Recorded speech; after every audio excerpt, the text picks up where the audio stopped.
Universal basic income. You've probably heard of it, right? It's one of the most debated, most polarizing ideas in economics today. We're talking about a simple cash payment for everyone with absolutely no strings attached. So let's really dive into this because the arguments on both sides are incredibly intense. I mean, think about it.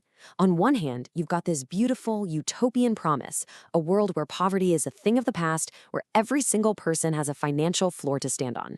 But on the other hand, there's this really scary dystopian fear of runaway inflation, a workforce that just decides to stop working, and a government that's gone completely bankrupt. So which one is it? Well, as it turns out, the answer is all in the details. And to really get to the bottom of this, we first have to be crystal clear on what Universal Basic Income, or UBI, actually is. We need to be on the same page. Now, there are two words here that are just absolutely crucial: universal and unconditional.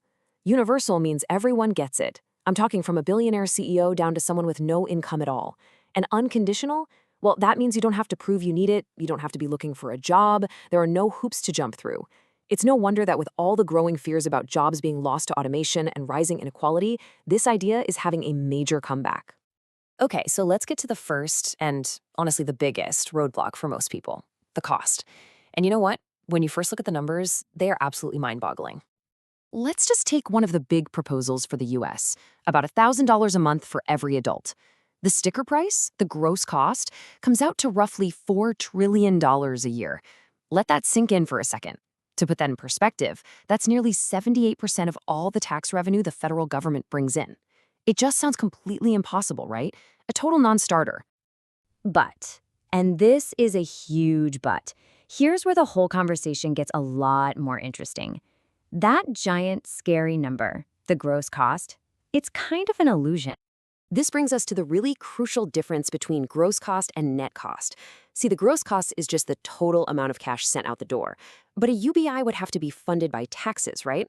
So most of that money gets immediately recycled back into the system. Think about it. A high earner gets a UBI check, and then they effectively pay it right back in the new taxes that fund the program. The net cost is the money that actually stays in people's pockets after all that recycling is done. And the difference is just staggering. One super detailed study looked at a UBI designed to completely eliminate poverty and found the net cost was just $539 billion. That's more than 84% smaller than that scary gross figure, and it's less than 3% of the entire US GDP. All of a sudden, we've gone from that's impossible to, okay, let's have a real policy discussion. And there's another little bonus here: efficiency. Our current welfare programs have these huge administrative costs. We're talking 4 to 5% because of all the red tape and bureaucracy needed to check if people qualify. A UBI, on the other hand, since it goes to everyone, operates more like Social Security, with overhead costs of only about 1%. That beautiful simplicity creates massive savings. Okay, so if we can agree that the net cost is at least manageable, we hit the single most important question in this entire debate. How in the world do we pay for it? And this is the great fork in the road. There are really only two ways to go.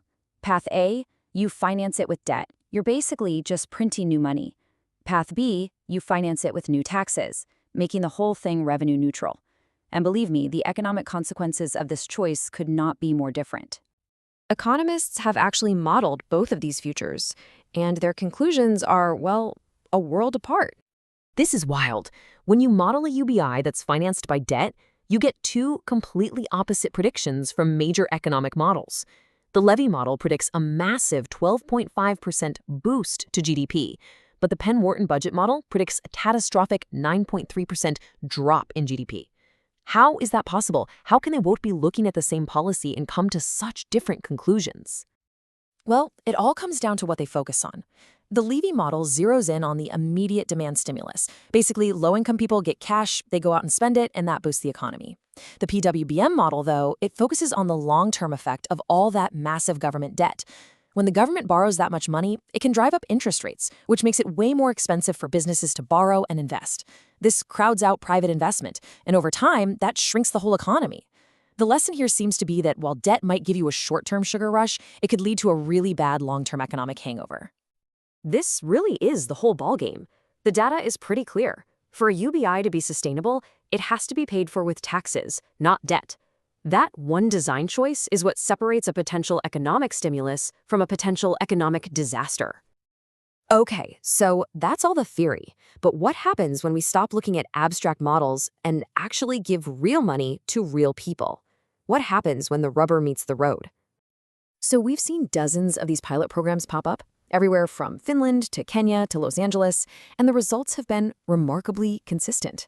The number one fear, that people will just quit their jobs and sit on the couch, it just doesn't happen. In fact, what we often see is an increase in entrepreneurship and self-employment. People use that new financial stability to start a small business or maybe go back to school or find a better job. And on top of that, we see these huge improvements in health, in well-being, and even reductions in community violence. It's pretty amazing stuff. So what if we take all this data, everything from the big economic models to the real-world pilots, we can actually start to build a blueprint for UBI that works? Here are the 4 keys to making it sustainable. First, and this is the big one, it has to be funded with efficient taxes, like a value-added tax or VAT, to avoid that debt problem. Second, it should replace the clunky, inefficient welfare programs to capture all those administrative savings. Third, it needs to be long-term and predictable, so people feel secure enough to actually invest in their own futures. And finally, you have to be smart and pair it with policies that increase the supply of essentials, like housing, so all that new cash in the system doesn't just cause prices to spike. And this, right here, this brings us to the most important takeaway of all. UBI isn't just one single thing. It's not inherently good or bad. It's a tool. And like any tool, its success or failure depends entirely on how you design it. A poorly designed UBI could absolutely be a disaster, but a well-designed one, it could be transformative. Look, the evidence suggests we have a viable blueprint. The challenges aren't about whether we can afford it, but about how we integrate it and design the right tax system. So maybe the conversation can finally shift from, can we do this, to should we do this? And more importantly, what kind of future, with more stability, better health, and more entrepreneurship are we actually trying to build?